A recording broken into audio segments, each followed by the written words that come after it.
Alright, what's up you guys? Real quick, figured I would do something a little different and rank the 2013 WrestleMania Walmart exclusive re-release covers.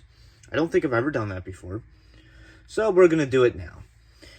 And the funny thing is, these are notoriously very lazy covers, so it should be an interesting list. There aren't too many great ones. The spines are great, but that's about it. And if there's anything else you want me to rank, DVD-wise, non-DVD-wise, let me know. Maybe I'll do it. So, dead last, I have the first WrestleMania. And the biggest reason is, this is your first WrestleMania. You easily could have put anything else on here. This does not describe the biggest event of the year.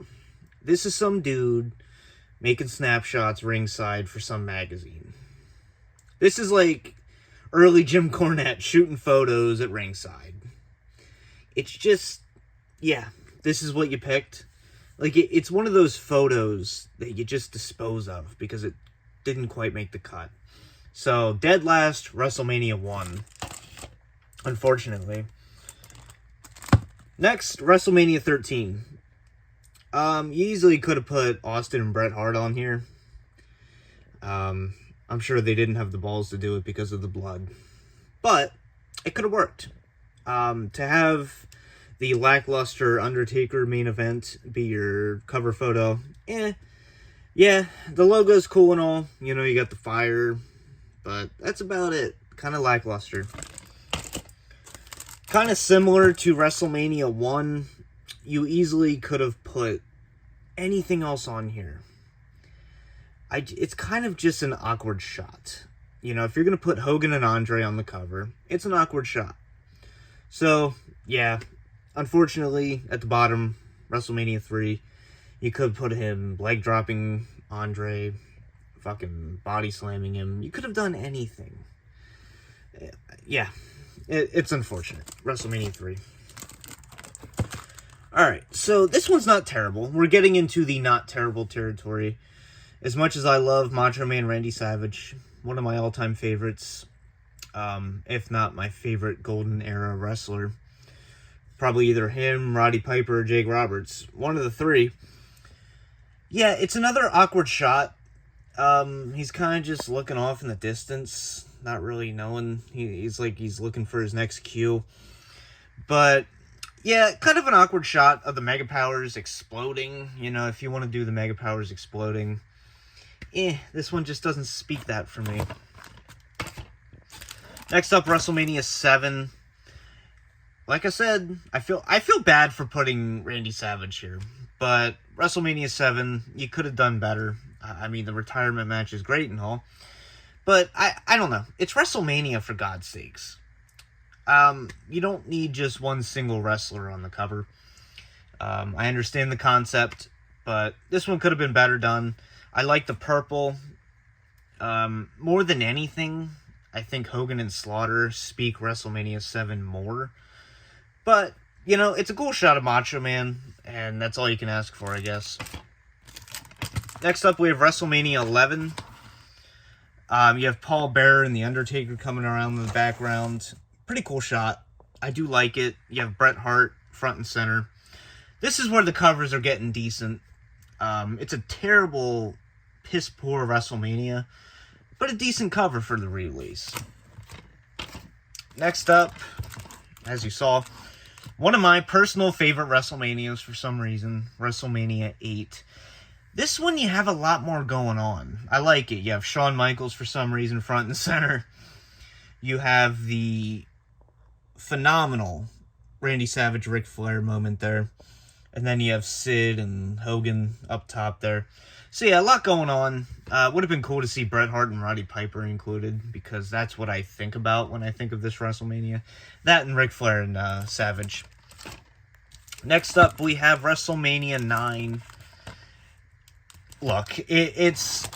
God damn it. I can't keep them up. Now you saw the next one. WrestleMania 9. Say what you want about the show.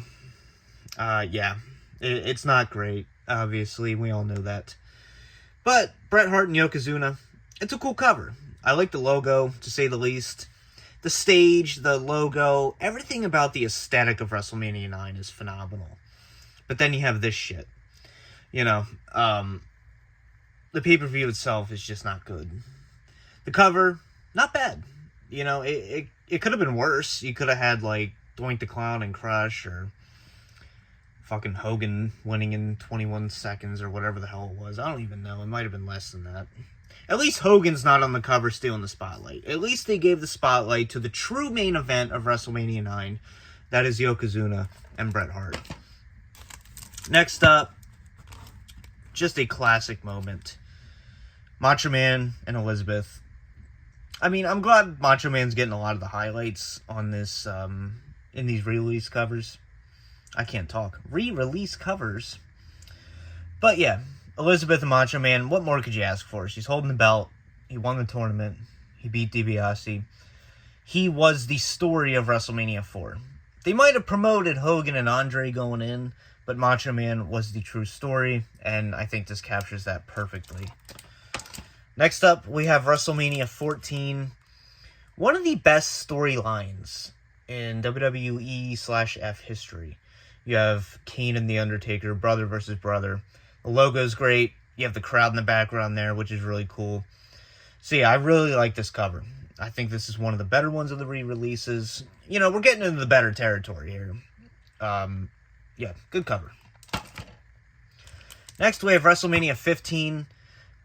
Let's be honest, when you think about WrestleMania 15, this is probably what you're going to think about. And not Big Boss Man hanging from the rafters. Obviously, that wouldn't be on the cover. But this one here, it's a cool cover. I like it. Austin and Rock, what more could you ask for? That was the main event. And probably, unfortunately, the biggest highlight of the show. Next, we have WrestleMania 10. I mean, that's that feel-good cover. Feel-good moment. Bret Hart being lifted up. You know, he kind of redeemed his WrestleMania 9 blunder. Not his fault, obviously. Let's just blame Hogan for that. Hogan and Vince, we'll blame them. But you have Scott Hall, Lex Luger. What more could you ask for? Awesome cover. And, I don't know, I'm just a huge Bret Hart mark. Alright, down to our top 3. Believe it or not, WrestleMania 2. I don't know. Maybe it's the blue cage. You got Bundy and Hogan. I like that main event. I know I'm probably in the minority here. But I like the cage match. And let's be honest, like I said about WrestleMania 15, what are you really going to think about? It's either going to be Piper and Mr. T or Hogan and Bundy. It's a cool cover. It's not some awkward action shot. You have sort of a stare down, kind of an awkward stare down, but it's a stare down at least. So yeah, awesome cover. I like it. Next up, we have WrestleMania 12. It's funny, I forgot what number 1 is. Okay, now I remember. Alright, WrestleMania 12. This is a cool one. This Iron Man match, no, it's not the best Iron Man match of all time by any means, but it's a cool shot. Knowing the history, you have the great WrestleMania 12 logo. I like WrestleMania 12 probably more than other people do. I can admit the main event is a little overrated, but this is what you want to highlight on WrestleMania 12. You know, you can highlight Goldust and Piper any day you want, but this was the main event. This is the selling point. You had that 60-minute Iron Man match that went overtime. I don't know. It's an epic main event, but at the same time, it was underwhelming. But that's also because I'm used to other, better Iron Man matches. You know, like Flair and Steamboat. Yeah, once you see that one, this one's kind of devalued. But WrestleMania 12 cover, really good. And finally, WrestleMania 6. I don't know. To me, this is the most epic quotations of all the covers. You have the showdown. You have Warrior and Hogan.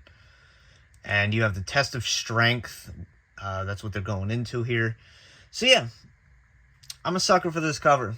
And I'm a sucker for this pay-per-view. I'm a sucker for the main event. I know what Ultimate Warrior is. Trust me. I'm sure you've seen my videos on him. I know what he is. But I like the character.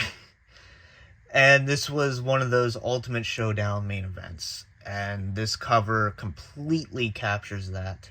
So, I think this is the best cover of the re-releases. But let me know your thoughts. Let me know your rankings. Yeah, they're all kind of shit. But I guess you just kind of rank what you have, right? Hope you guys enjoyed this one. For now, peace out.